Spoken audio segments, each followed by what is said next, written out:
Hello everyone, আজকে কিছু কিছু ক্লিপস আমি ভিডিওতে শেয়ার করেছি। আর এই দেখো গ্রিন চুড়ি স্পেশালি বেঙ্গলিদের ঠিক নিয়মে না অন্যরা পরে, বাট আমার খুব পার্সোনালি খুব বেশি ভালো লাগে এই গ্রিন চুড়িগুলো। শ্রাবণ মাসে কিন্তু গ্রিন চুড়ি পরলে খুবই ভালো হয় শুনেছি। সো আমি খুবই পছন্দ করি, তো পরে নিলাম গ্রিন চুড়ি। তো আজকে কি কি শেয়ার করেছি দেখতে থাকো। ওকে, দুপুরের জন্য রান্না বসিয়ে নিলাম। তো আজকে পনিরই করব আমি ভাবছি।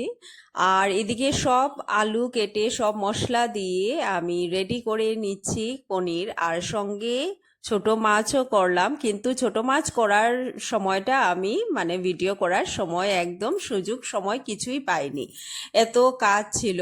তো এদিকে আমি রান্না করতে করতে আমার মেয়ের সাথে আমি কথাও বলছি। মেয়ে বলছে এখন তো সামার ভেকেশন আছে, তো সামার ভেকেশন থাকায় ওর সাথে সময়টা একটু পাচ্ছি বা সময় কাটাতে পারছি, না হলে স্কুল টিউশন এতেই সময় পুরো কেটে যায়। এইদিকে আমার পনিরও আমি কিউবগুলো দিয়ে দিয়েছি তরকারিতে, সঙ্গে গরম মশলা, এলাচি, নুন, হলুদ, জিরে এগুলা তো আগেই আমি সাতলানোর সময় দিয়েছি, জল দিয়ে সিদ্ধ হওয়ার জন্য রেখে দিয়েছি। এই দেখো রেডি হয়ে গেল আমার পনির তরকারি।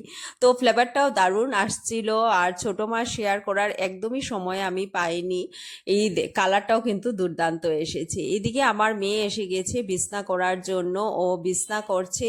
আমার সত্যি মেয়ে থাকলে একটা না একটা হেল্প কিন্তু খুবই হয়, সাংঘাতিকই হেল্প বলবো, করে নেয় ও। কোনো সময় ঠাকুর দিয়ে দিয়ে বিছনা তো উঠিয়ে নেয়। স্কুল বন্ধ থাকলে, স্পেশালি স্কুল খোলা থাকলে এই সময়গুলো মিলে না। ছোট থাকতে ভাবতাম ও কি সব কাজ করতে পারবে, আবার মেয়ে যেহেতু, তো আমার অনেক কাজও শেখাতে হবে, অনেক কিছু শেখাতে হবে, কিন্তু না, দেখলাম যেমনই সময় যাচ্ছে, বড় হচ্ছে, একটা একটা করে ও সব কিছু নিজে থেকেই করে নিচ্ছে, নিজে থেকেই শিখে গেছে, তখন মনটা কিন্তু খুবই ভালো লাগে। মেয়েরা সত্যি বলে না, কাজ শেখাতে হয় না মেয়েদের। মেয়েরা ছোট থেকেই নিজের থেকেই সব কাজ শিখে নেয়, ছোট থেকে কিছুই শেখার দরকার পড়ে না। কিন্তু হ্যাঁ, উৎসাহ থাকতে হবে, আগ্রহ থাকতে হবে কাজের জন্য। কাজে থাকলে মনটাও কিন্তু খুবই ভালো থাকে, ফ্রেশ থাকে। যত বেশি, আমি ভাবি এইটা আমার পার্সোনাল অপিনিয়ন, যত বেশি বিজি থাকা যায় মাইন্ডটা তত বেশি ফ্রেশ থাকে। তো এদিকে এক এক করে ও কি সুন্দর কর্নার গুছাচ্ছে, ভালোই লাগছে। আর এদিকে বলছে মা আমি ভিডিও করছি, কিন্তু আমি বলছি আচ্ছা ভালো, আমার ভিডিও তো আমি কোনো সময় বিছনা উঠানো দেখাই না, তো তো আজ তুই শেয়ার কর সবাই সাথে। তো ও খুব সুন্দর করে ব্ল্যাঙ্কেটগুলো ভাঁজ করে নিয়েছে। হ্যাঁ, এখন ব্ল্যাঙ্কেট দেখে তোমরা ভাবছো এই গরমে ব্ল্যাঙ্কেটের কি কাজ, কিন্তু না, কোনো কোনো সময় অনেক বৃষ্টি যখন পড়ে শেষ রাত্রের দিকে খুবই ঠান্ডা লাগে, তখন কিন্তু ব্ল্যাঙ্কেটের প্রয়োজন হয়। আমি কিন্তু উঠিয়ে রেখেছিলাম, কিন্তু মধ্যে মধ্যে এত বেশি বৃষ্টি দিয়েছে, তো না পারতে আমার বের করতেই হলো। তো আলটিমেটলি আমার কম্বল ব্ল্যাঙ্কেটটা কিন্তু আমার ভাঁজ করতেই হয় ডেইলি। তারপর ও এসে স্টাডি টেবিল গুছালো।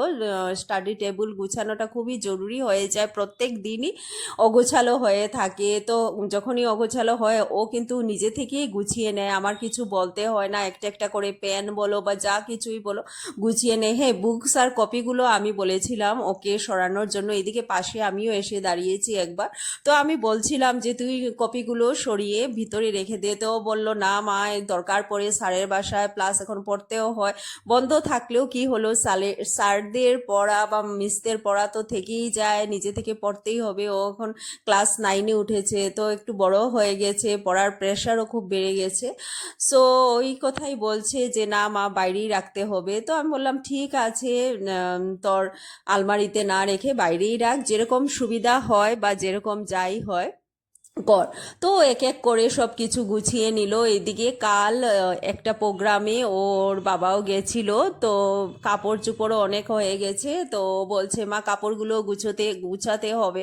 আমি বলছি হ্যাঁ ঠিকই আছে, তুই গুছিয়ে নে, কারণ ও গুছিয়ে নিলে আমার এদিকে ঘর মুছা, ঘর ঝাড়ু দিয়ে আমি ঘর মুছলাম। তো এটাও একটা সাংঘাতিক আমার প্রেশার পড়ে গেছে বলতে পারো সঙ্গে, কারণ কাজের যে মাসি ছিল, মাসি এখন একটু অসুস্থ, প্লাস বাস মানে এখন আর আমরাই না করে দিলাম।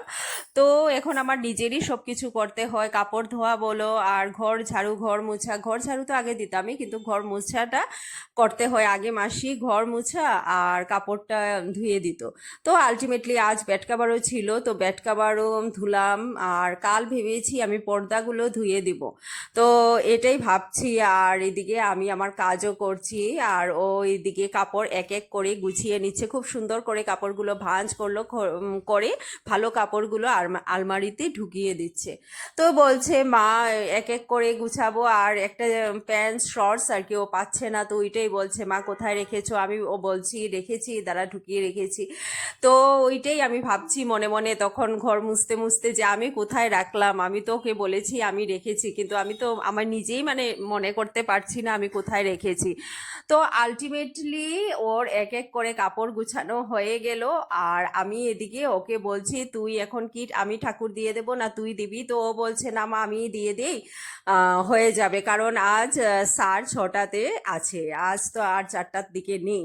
তো ওই কথাই বলতে বলতে হয়ে গেল আমার, কি বলবো, সব কাজ শেষ করে। এটা কিন্তু বিকালের ক্লিপস, কারণ একটা আমি এখন ভাবছো এটা কার হাত, হ্যাঁ আমার হাজবেন্ডের হাত আর আমার হাত।